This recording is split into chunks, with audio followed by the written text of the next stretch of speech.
महाराष्ट्र गीताने आपल्या कार्यक्रमामध्ये चैतन्य निर्माण झालेच आहे, पण आपण आपल्या काही साथी सोबती मित्रमंडळींची आठवण केल्याशिवाय मात्र पुढे नाही जाऊ शकत। म्हणूनच आजपर्यंतच्या शाळेच्या काळामध्ये असणारे सगळे ज्ञात अज्ञात माजी विद्यार्थी, शिक्षक, शिक्षकेतर कर्मचारी जे आज आपल्यामध्ये नाहीत त्यांची आठवण ठेवूयात आणि त्यांना भावपूर्ण श्रद्धांजली देऊन मग आपण रीतसर कार्यक्रमाची सुरुवात करूया। त्यासाठी पुन्हा एकदा तुम्हा सगळ्यांना विनंती, आपण श्रद्धांजलीसाठी काही क्षण उभे राहूया।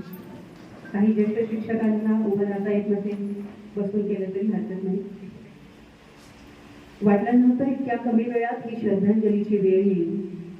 अजून आठवणी सगळ्या मनात ताज्या असताना तुम्हा सगळ्यांचा सहवास जणू रोजचाच आहे असा काहीसा भास होत असताना तुम्हा सगळ्यांना श्रद्धांजली देताना मन मात्र जड होत आहे। तरी तुम्हा सगळ्यांच्या आठवणींची साठवण मनात करून तुम्हाला श्रद्धांजली वाहत आहोत, भरल्या मनाने, पाणवलेल्या डोळ्यांनी। ज्यांच्यासोबत घालवले काही क्षण, जे होते त्या काळात आपले सहवासी, आज झाले स्वर्गवासी।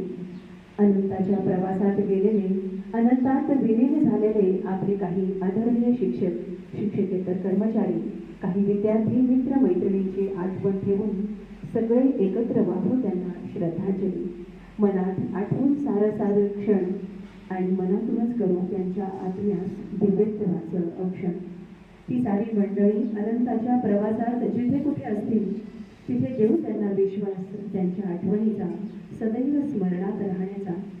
जरी प्राणज्योत अनंतात विलीन झाली तरी आठवण विलीन होणार नाही, नेहमी आपली आठवण येत राहील। म्हणूनच तुम्हा सगळ्यांना आठवून आम्ही गाऊ सगून आठवणींची ही मोजण भरून वाहूया या सगळ्या मंडळींना आदरांजली, भावपूर्ण श्रद्धांजली।